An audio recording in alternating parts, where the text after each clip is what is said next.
In Kenya, right now, we were experiencing drought for the past 3 years, and over 4.2 million people were affected, and over 3.5 million children missed out of school as a result.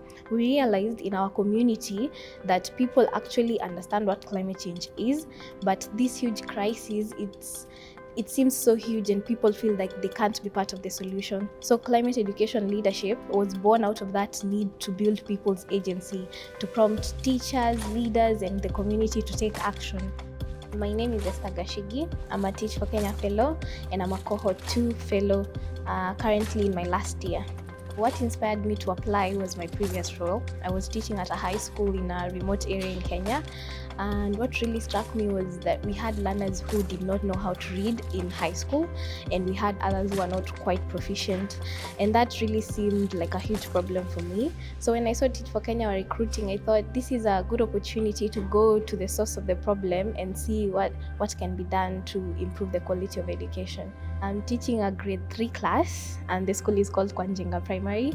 I have a class of 65 learners, and I teach them everything. The surprising thing about teaching grade 3 learners is when you enter the classroom, you have to be everything for them. You have to be the parent, the teacher, the counselor, the judge, the nurse. I did not expect that, so that was very surprising to me, and it was quite overwhelming at first, but as time goes on, you become resilient and you get used to that role.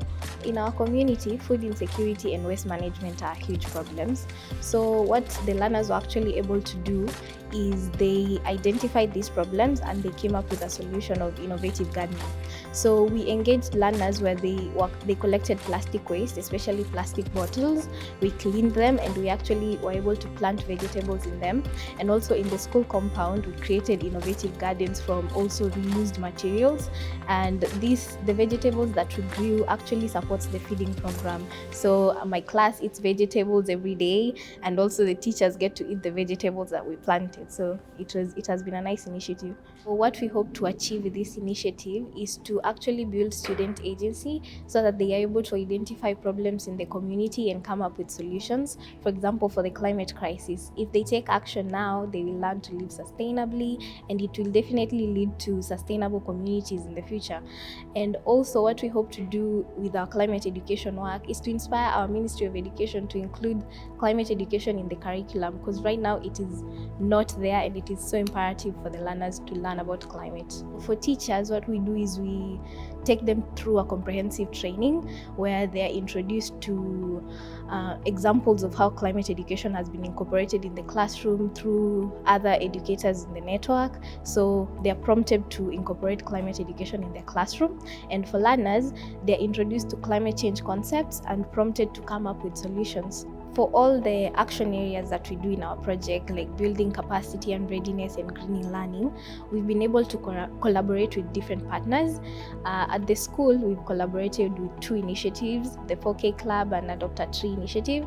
They actually help us to create the innovative gardens, and if you're planting trees, to look after the trees. So it's been a collaborative effort. It's just not been climate education leadership. We've collaborated with the school administration. They've been able to fund some of our projects, and also we've collaborated with other climate education educators across the network, from Zimbabwe, from Uganda, and from Nigeria. We share ideas, share feedback, and actually collaborate in implementing projects. Our goal for this year is to actually train 100 teachers in our community. We've already been able to train 35 fellows on climate education. So our goal for this year is to train 100 teachers in our community, and we've actually been able to get partial funding for that. So we're going to begin training this June. What I want to be true for every child in the world is that they have access to climate education in their schools so that they're able to become adaptable and resilient in the face of climate change.